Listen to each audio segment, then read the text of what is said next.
नमस्कार, मैं सोनम सिंह आप सभी का आपके अपने इस यूट्यूब चैनल में स्वागत करती हूँ। अगर आप चैनल में नए हैं तो चैनल को लाइक, सब्सक्राइब और शेयर करना ना भूलें। हम लोगों ने सीटेट हिंदी पेडोलॉजी के कुछ भाषा एवं कार्य के समथिंग 30 क्वेश्चन पढ़ लिए थे। उसमें से जो क्वेश्चन बचे हुए हैं उनको हम आज देख लेते हैं। तो चलिए स्टार्ट करते हैं क्वेश्चन नंबर 31 से।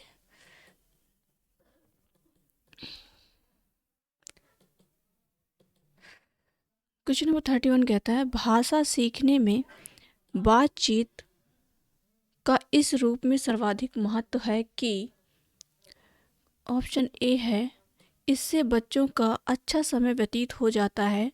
शिक्षक और बच्चों दोनों के बातचीत से रस लेते हैं। बच्चे विभिन्न उद्देश्यों के लिए भाषा का प्रयोग करना सीखते हैं और बच्चे दूसरे के शुद्ध उच्चारण का अनुकरण करते हैं। तो इसका आपका ऑप्शन सी सही हो जाएगा। बच्चे विभिन्न उद्देश्यों के लिए भाषा का प्रयोग करना सीखते हैं। इसकी डिफिनीशन पढ़ लेते हैं। बातचीत के समय से भाषा सीखने का सर्वाधिक महत्व यह है कि बच्चे विभिन्न उद्देश्यों के लिए भाषा का प्रयोग करना सीख जाते हैं, जिससे उनके भाषा कौशल में विकास होता है और इसलिए विकल्प तीसरा सही है।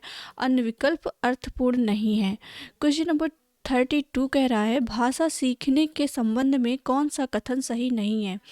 भाषा का परिवेश से सीखी जाती है, भाषा अर्जित करना सहज होता है, या फिर संचार माध्यम भाषा सीखने में मदद करता है, या फिर डी, भाषा विकल्प में ही अर्जित की जाती है। तो आपका ऑप्शन बी सही हो जाएगा, भाषा अर्जित करना सहज होता है। क्वेश्चन नंबर 33 कहता है, प्राथमिक स्तर की इस शिक्षा मुख्यतः भाषा शिक्षा है। इस कथन का निहितार्थ यह है कि अब आपको बताना है, बच्चों को केवल भाषा की ही शिक्षा दी जाए, या फिर बच्चों के भाषा विकास पर विशेष ध्यान दिया जाए, या फिर बच्चों को अनेक भाषा सिखाना अनिवार्य है। ऑप्शन नंबर डी कह रहा है, बच्चों को मानक भाषाएं सिखाई जाए। तो आपका ऑप्शन बी सही हो जाएगा, भाषा के बच्चों के भाषा विकास पर विशेष ध्यान दिया जाए। चलिए क्वेश्चन नंबर 34 कह रहा है, प्राथमिक स्तर पर अधिकांशतः बच्चे कविताएं पसंद करते हैं।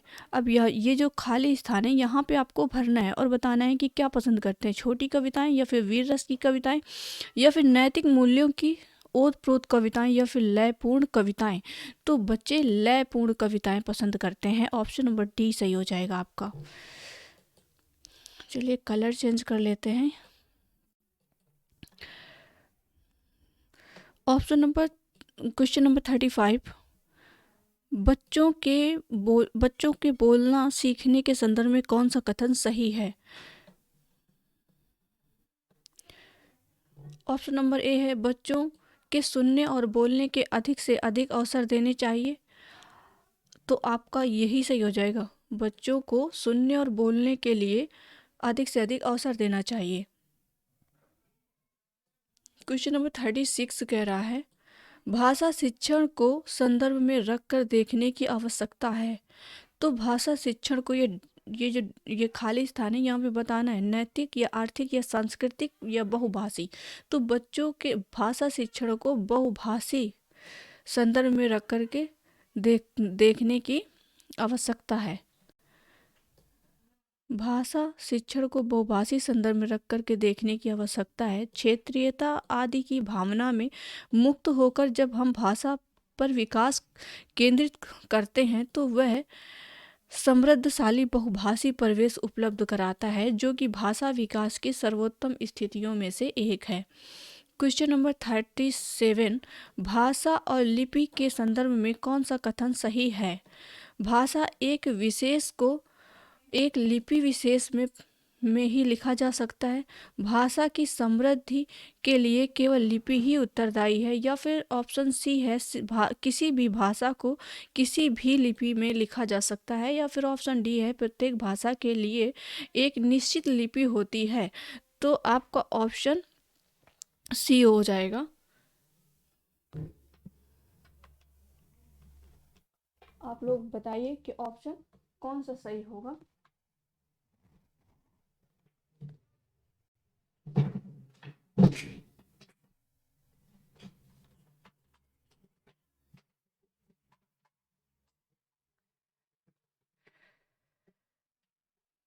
तो ऑप्शन सी यहाँ पे सही हो जाए। भाषा की समृद्धि के लिए केवल लिपि ही उत्तरदायी होगी। Question number 38। एक तरफ भाषा हमारी को व्यवस्थित करती है तो दूसरी तरफ ये हमें डेट डॉट डॉट डॉट भी करती है और हमें ज्ञान और संकल्पना की अनखोजी दुनिया में ले जाती है। तो आपको बताना है कि यहाँ से ये ऑप्शन जो दिए हुए हैं इनको रख रख के आपको देखना है। एक तरफ भाषा हमारी जानकारी को व्यवस्थित करती है तो दूसरी तरफ ये हमें मुक्त भी करती है। तो आपको इस तरह से लगा करके देख लेना। अब आपको देखना है कि ऑप्शन यहाँ पे सही कौन सा है। तो विचार प्रक्रिया, यहाँ पे ऑप्शन आपका बी सही हो जाएगा। यहाँ पे रख के देख लेते हैं। एक तरफ भाषा हमारी विचार प्रक्रिया को व्यवस्थित करती है तो दूसरी तरफ यह हमें मुक्त भी करती है। Question number 39। यदि भाषाओं को विज्ञान के दृष्टिकोण से देखें तो भाषाओं के बीच मूलतः गहरा संबंध होता है, बहुत अंतर होता है, या फिर कोई अंतर नहीं होता, या फिर थोड़ा अंतर होता है। तो आपका ए ऑप्शन सही हो जाएगा, गहरा संबंध होता है। तो चलिए आप आज के लिए इतना ही। धन्यवाद।